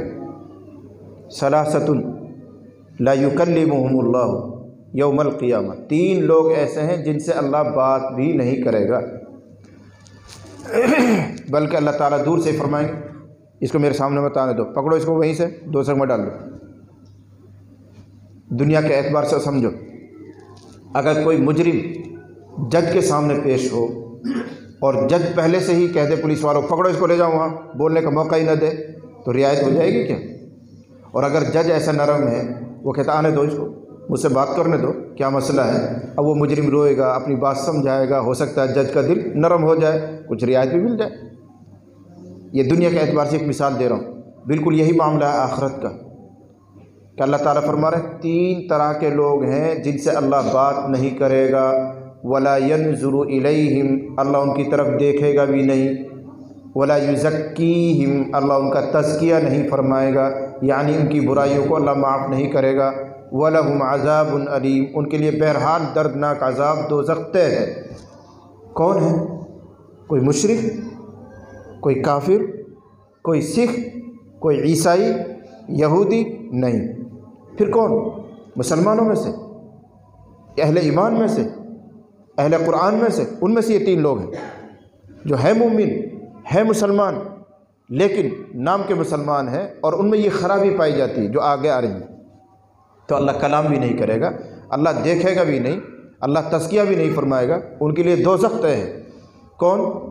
ارشاد فرمایا المنفق سلعتہ بالحلف الکاذب، المنفق سلعتہ بالحلف الکاذب، یاد رکھنا وہ آدمی جو اپنا سامان جھوٹ بول کر فروخت کرتا ہو، بیچتا ہو، دکاندار ہے، پھیری لگانے والا ہے، وہ اپنے سامان کی جھوٹی تعریف کرتا ہے، اس کے اندر جو عیب ہے اس کو چھپا لیتا ہے اور اچھا بنا کر لوگوں کو دھوکہ دیتا ہے، بیچتا ہے، تو نبی ارشاد فرما رہے ہیں یہ ایسا بدبخت ہے کل قیامت میں اللہ تعالیٰ اس سے بات تک نہیں فرمائیں گے، اس کی طرف دیکھیں گے بھی نہیں۔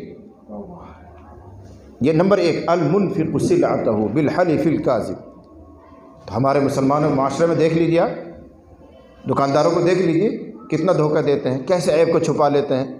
یہ اس کے ذریعے دھوکہ دے کر کوئی چیز بیچنا یہ سراسر حرام ہے، بلکہ اتنی خطرناک ہے، آپ نے ارشاد فرمایا من غش، وفی روایت من غشنا فلیس منا، جو لین دین میں دھوکہ کرتا ہو وہ ہم میں سے نہیں، اس کا ہم سے کوئی تعلق ہی نہیں۔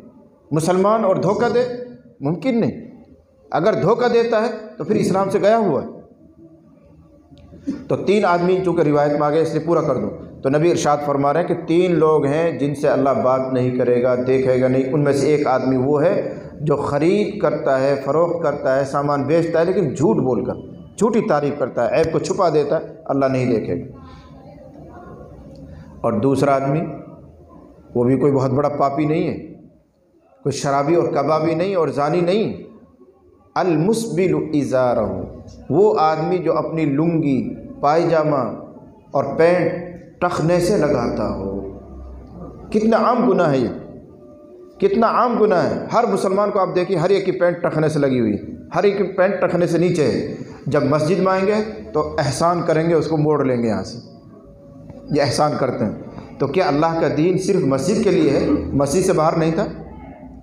اگر وہ حرام ہے تو مسجد میں بھی حرام ہے، مسجد سے باہر بھی حرام ہے۔ وہاں آپ نے ٹخنے سے نیچے اپنے پائجامے کو، پینٹ کو کر لیا ہے، اس وقت آپ کو اسلام کا خیال نہیں تھا، اس وقت آپ کو محمد رسول اللہ کی شریعت کا، دین کا لحاظ نہیں تھا۔ مسجد میں آئے تو اب کون سی نئی شریعت نازل ہو گئی کہ آپ نے اس کو اوپر کر لیا؟ اتنا بڑا گناہ ہے کہ ان بدبختوں میں یہ آدمی ہے جن سے اللہ بات بھی نہیں کرے گا، جس کی طرف اللہ تعالیٰ نظر رحمت نہیں فرمائیں گے، جن کے لیے عذاب علیم طے ہے۔ لیکن ہے امت مسلمہ میں بے شمار ایسے لوگ ہیں۔ اور تیسرا آدمی ہے ماں باپ کا نافرمان، العاق لوالدی، اپنے ماں باپ کو ستانے والا، ان کی نافرمانی کرنے والا، اس کو بھی اللہ نہیں دیکھے گا، اس کی طرف نظر رحمت نہیں فرمائیں گے، ان کا تزکیہ نہیں ہوگا۔ بلکہ ایک حدیث میں تو بڑی سخت وعید آئی ہے، ارشاد فرمایا گیا کہ جو شخص اپنے ماں باپ کی نافرمانی کرتا ہو، اے لوگو اس کو خبر پہنچاؤ، نبی فرما رہے اے لوگو اس کو خبر پہنچاؤ جو اپنی ماں باپ کی نافرمانی کرتا ہے، کہ جو چاہے نیکی کر، نماز پڑھو، تلاوت کرو، جماعت میں چلے جاؤ، 4 مہینے میں چلے جاؤ، حج کر لو، جو چاہو کرو، لیکن ٹھکانہ دوزخ ہے۔ اتنی سخت بات حدیث میں، قل لعاق والدیہ یفعل ما یشاء فإن مصیرہ الی النار، ماں باپ کے نافرمان سے کہہ دو کہ جو چاہے نیکی کر، جتنی تجھ سے ہو سکتی ہے کرتا رہے، لیکن اگر ماں باپ نافرمان ہیں تو ٹھکانہ دوزخ ہے۔ آج بہت سے دیندار لوگ ایسے ہیں جو جماعت کی برکت سے یا کسی بیان کی برکت سے نماز کے پابند ہو گئے، داڑھی انہوں نے رکھ لی اور کچھ تسبیحات کا اہتمام کر لیا، لیکن ماں ناراض ہے، باپ ناراض ہے، وہ دیندار نہیں ہے۔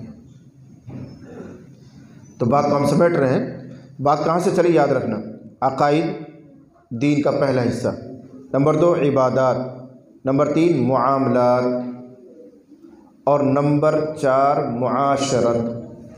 عاشرہ یعاشر، معاشرتاً کے معنی آتے ہیں آپس میں مل کر رہنا۔ جیسے ایک محلے میں مسلمان آباد ہیں، ایک گاؤں میں مسلمان آباد ہیں، سب رہ رہے ہیں، مل جل کر رہتے ہیں، یہی معاشرت۔ اس کو اچھی طرح نبھانا یہ بھی دین کا ایک حصہ ہے۔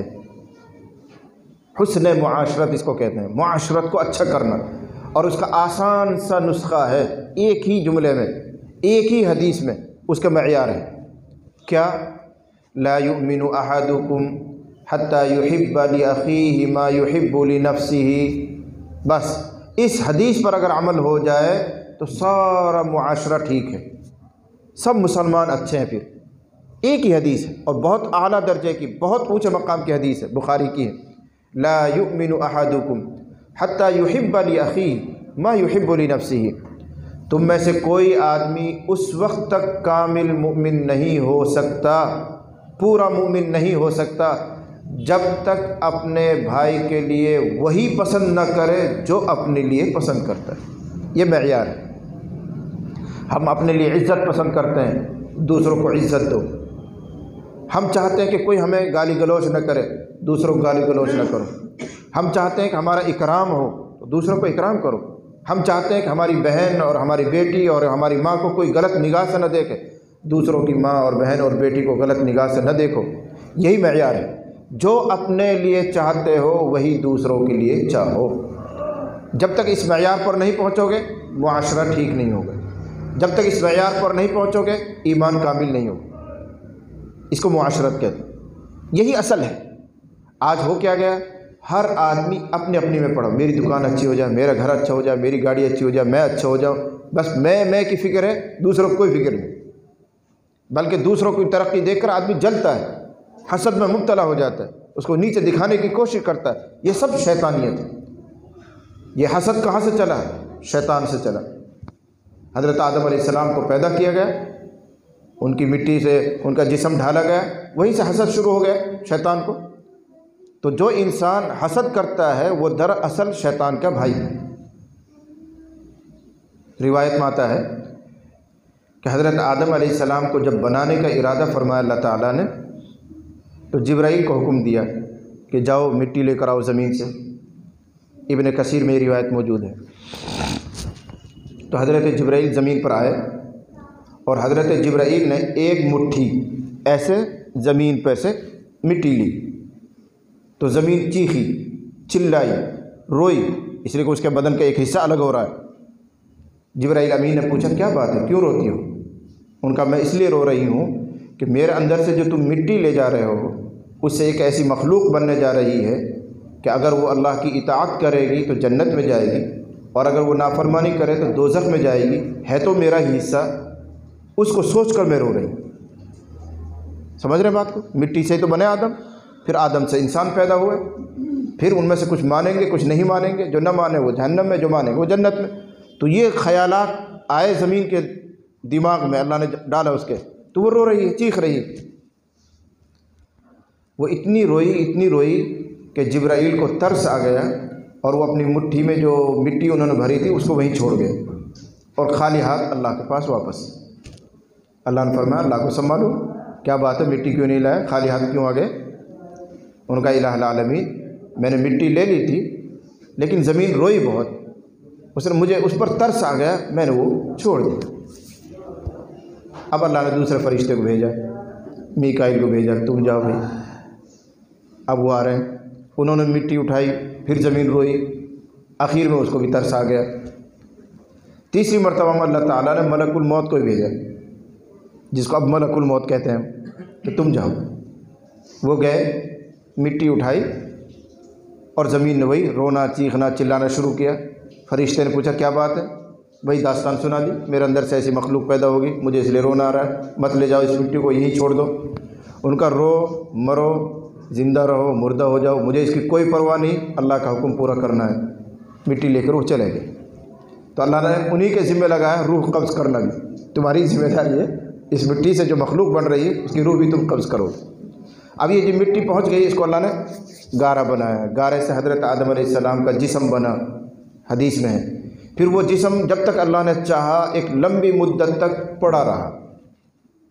لما صور اللہ آدم، جب اللہ تعالیٰ نے آدم علیہ السلام کی شکل بنا دی، صورت بنا دی، جسم بن گیا، تو ایک مدت تک ایسے ہی پڑا رہا، اس میں روح نہیں ڈالی گئی۔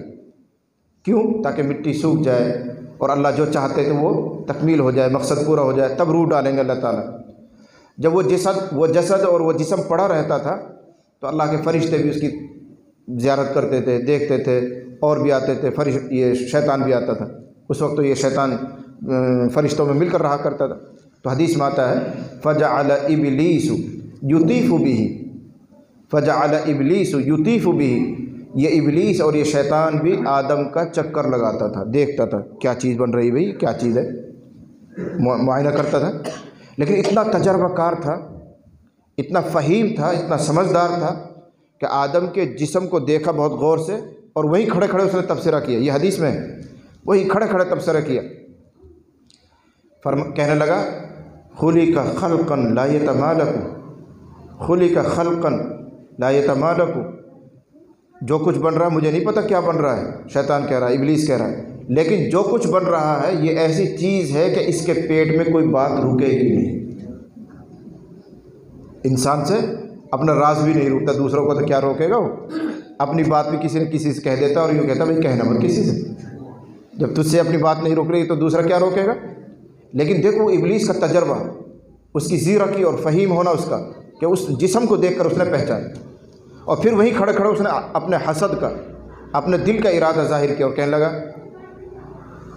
اگر تجھ کو مجھ پر مسلط کیا گیا، اگر تجھ کو مجھ پر مسلط کر دیا گیا تو میں تیری ہرگز اطاعت نہیں کروں گا، تیری نافرمانی ہی کروں گا۔ اس وقت کہا جب آدم علیہ السلام ابھی بنے بھی نہیں، ابھی روح ڈالی بھی نہیں گئی، لیکن دیکھ کر اس کو حسد ہو گیا، اس کو کینہ ہو گیا، اور کیا کہہ رہا ہے اگر تو بنایا گیا اور بن کر تیار ہو گیا اور مجھے یہ حکم ملا کہ تم اس کی اطاعت کرو، اس کی فرمانبرداری کرو، میں تیری فرمانبرداری نہیں کروں گا۔ اس نہ جانے اس کو کب سے حسد تھا، وہ حسد ظاہر ہوا۔ تو مجھے اس پر یاد آیا کہ انسان جو دنیا میں کسی کو دیکھ کر حسد کرتا ہے، یہ میراث ہے ابلیس کی، یہ ابلیس کا خلق ہے، اس کی عادت ہے انسان کو حسد نہیں کرنا۔ یہ اللہ کی تقسیم ہے، کسی کو عالم بنائے، کسی کو جاہل بنائے، کسی کو مالدار بنائے، کسی کو غریب بنائے، یہ اللہ کی تقسیم ہے۔ حسد کر کے گویا اللہ کی تقسیم پر اعتراض کرنا ہوتا ہے، اس لیے حسد کیا مطلب ہوتا ہے۔ تو بہرحال معاملات، اس کے بعد معاشرت، اپنا رہن سہن، ایک دوسرے کے حقوق کا پورا پورا لحاظ کرنا، یہ حسن معاشرت۔ یاد رکھنا کہ ایک دوسرے کو حقوق کو ادا کرنا اسلام میں اس کی بڑی اہمیت ہے، بڑی اہمیت ہے۔ اگر کسی آدمی کے عقیدے درست ہوں، عبادات بھی ٹھیک ہیں، معاملات بھی ٹھیک ہیں، لیکن حقوق میں کمزوری رہ گئی، دھیان سے سننا، حقوق میں کمزوری رہ گئی تو بھی کل قیامت میں کامیاب نہیں ہوگا، ناکام رہ جائے گا۔ اللہ نے اپنے ذمے یہ قسم اٹھائی ہے کہ میں سب حق والوں کا ان کا حق دلوا کر رہوں گا۔ ایک حدیث سنا دوں، بہت لمبی تفصیل تو میں نہیں کر سکتا، پھر آگے بڑھیں گے 5ویں نمبر پر۔ ایک مرتبہ صحابہ بیٹھے ہوئے، نبی نے سوال کیا اتدرون من المفلس، صحابہ سے پوچھ رہے ہیں حضور جانتے ہو مفلس کس کو کہتے ہیں؟ نادار، غریب، فقیر کس کو کہتے ہیں جانتے ہو؟ صحابہ نے وہی بات کہی جو ہمیں کہنی چاہیے، آپ کو کہنی چاہیے۔ کہنے لگے المفلس فینا من لا درہم لہ ولا متاع، اے اللہ کے نبی صلی اللہ علیہ وسلم، ہم میں غریب، مفلس، فقیر وہ شخص ہے جس کے پاس پیسے نہ ہو، جس کے پاس سامان نہ ہو، جس کے پاس گاڑی نہ ہو، مکان نہ ہو، اسی کو ہم فقیر کہتے ہیں، آپ بھی اسی کو کہتے ہیں۔ اے اللہ کے نبی ہم میں فقیر اور محتاج وہ ہے جس کے پاس درہم نہ ہو، ساز و سامان نہ ہو، وہ مفلس ہے۔ آپ نے ارشاد فرمایا نہیں، یہ مفلس نہیں ہے، یہ غریب اور فقیر نہیں، پھر کون ہے اللہ کے نبی؟ بس یہ جملہ آپ کو سنانا ہے۔ ارشاد فرمایا الذی یأتی یوم القیامت بصلاۃ وصیام وزکوٰۃ، جو کل قیامت میں اللہ کے حضور پہنچے بے شمار نمازیں، بے شمار زکوٰۃ، صدقہ خیرات، بے شمار تسبیحات اور تلاوت اور زکوٰۃ اور ساری نیکیاں لے کر اللہ کے پاس پہنچا ہے۔ ایسے بھی خوش نصیب ہیں جن کا ہر نیکی میں حصہ ہوتا ہے۔ تو نماز بھی بہت ہیں، زکوٰۃ بھی خوب ادائیں کی ہیں، روزے بھی ہیں، حج بھی ہے، تلاوت بھی ہے، تسبیحات بھی، ساری ہی عبادتیں اس نے کر رکھی ہیں، ایک بڑا ذخیرہ لے کر اللہ کے یہاں پہنچ رہا ہے۔ لیکن قد شتم ھذا وضرب ھذا وسفک دم ھذا، ان تمام نیکیوں کے ذخیرے کے ساتھ کسی کو تھپڑ مار رکھا ہے، کسی کو گالی بک رکھی ہے، کسی کا خون بہا رکھا ہے، کسی کی غیبت کر رکھی ہے، کسی کا قرض لے کر واپس نہیں کیا ہے، ایسے حقوق بھی ساتھ لے کر گیا ہے۔ حاجی صاحب ہے، مولانا صاحب ہے، نیکیوں کا بے شمار ذخیرہ اس کے پاس ہے، لیکن یہ حقوق بھی ساتھ ہے۔ کسی کو گالی بک رکھی ہے، کسی کی غیبت کر رکھی ہے، کسی کو بہتان لگا رکھی ہے، کسی کو تھپڑ مار رکھا ہے، کسی کو کچھ اور حق دبا رکھا ہے، پہنچ گئے اللہ کے یہاں۔ نبی مثال دے رہے ہیں۔ اب کیا ہوگا کہ اللہ تعالیٰ اس کے اعمال کو چیک کریں گے، نماز بڑی شاندار نکل رہی ہے، عقائد بھی ٹھیک ہیں، معاملات بھی ٹھیک ہیں، اب حقوق پر نمبر آ رہا تو اہل حقوق کھڑے ہو جائیں گے، دربار میں کھڑے ہو جائیں گے۔ اے اللہ یہ حاجی صاحب جو ہیں، یہ مولانا صاحب جو ہیں، یہ فلاں صاحب جو ہیں، انہوں نے میرا یہ حق مار رکھا ہے، میری انہوں نے غیبت کی تھی، مجھے انہوں نے تھپڑ مارا تھا، انہوں نے یوں کیا تھا، انہوں نے یوں کیا تھا، دعوے دار کھڑے ہو گئے۔ نبی کریم صلی اللہ علیہ وسلم نے ارشاد فرمایا اب اللہ تعالیٰ کا فیصلہ یہ ہوگا، اس نمازی آدمی کی نمازیں اٹھا کر حق والے کو دے دی گئی۔ بھائی تمہیں کبھی تھپڑ مارا تھا، تمہارے اوپر ظلم کیا تھا، اس کی نمازیں جو قبول ہیں وہ تم لے لو۔ دوسرا کھڑا ہوا، تمہارا کیا مسئلہ ہے؟ صاحب یہ مسئلہ ہے، اس کی زکوٰۃ اٹھا کر اس کو دے دی گئی۔ تیسرا کھڑا ہوا، تمہارا کیا مسئلہ ہے؟ فلاں مسئلہ ہے، حج اس کو دے دیا گیا، قرآن کی تلاوت کا ثواب فلاں کو دے دیا گیا۔ یوں ساری نیکیاں بٹ جائیں گی۔ ابھی کھڑے ہوئے ہیں حقوق والے، نیکیاں ختم، اب ان حقوق والوں کے لیے کہا جائے گا ان کے گناہ لے لے کر اس کے سر پر ڈال دو۔ جو حاجی صاحب تھا، دیندار تھا، بے شمار نیکیاں لے کر گیا تھا، ان کا گناہ لے لے کر اس پر ڈال دو۔ ثم القی فی النار، پھر اس کو دھکے کر جہنم میں ڈال دیا جائے گا۔ حضور نے فرمایا یہ ہے اصل مفلس، یہ ہے اصل مفلس جو زندگی بھر محنت کرتا رہا عبادت میں، نمازوں میں، روزوں میں، زکوٰۃ میں، لیکن سب دوسروں کے لیے کمایا، اپنے لیے کچھ نہیں۔ یہ کون ہے؟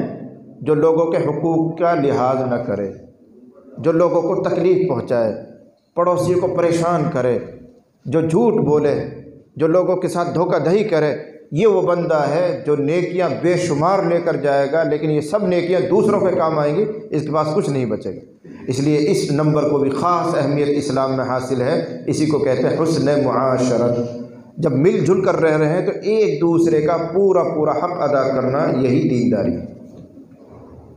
چاہے نوافل کم ہو جائیں، چاہے تسبیحات کم ہو جائیں، چاہے دیگر عبادات کم ہو جائیں، لیکن کسی کا حق اپنے ذمہ نہ رکھا جائے، یہی اصل کمال ہے۔ ایک قصہ اور یاد آ رہا، حدیث میں آیا ہوا ہے، نبی علیہ الصلوۃ والسلام تشریف فرما ہے، ایک صحابیہ کا تذکرہ چلا۔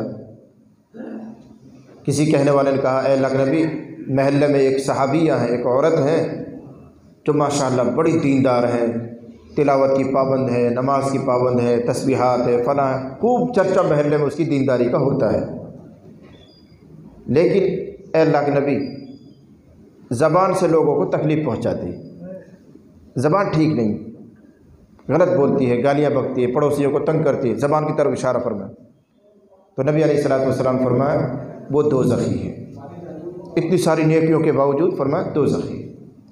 پھر دوسری عورت کا تذکرہ ہے، اللہ کے نبی ایک محلے میں عورت ہے جو بہت زیادہ عبادت نہیں کرتی، بہت زیادہ نمازوں کا اہتمام نہیں، بہت زیادہ تسبیحات کا اہتمام نہیں، لیکن زبان بڑی اچھی ہے، اس کے پڑوسی اس سے خوش رہتے ہیں، لوگوں کو تکلیف نہیں پہنچاتی ہے، تو آپ نے فرمایا وہ جنتی ہے۔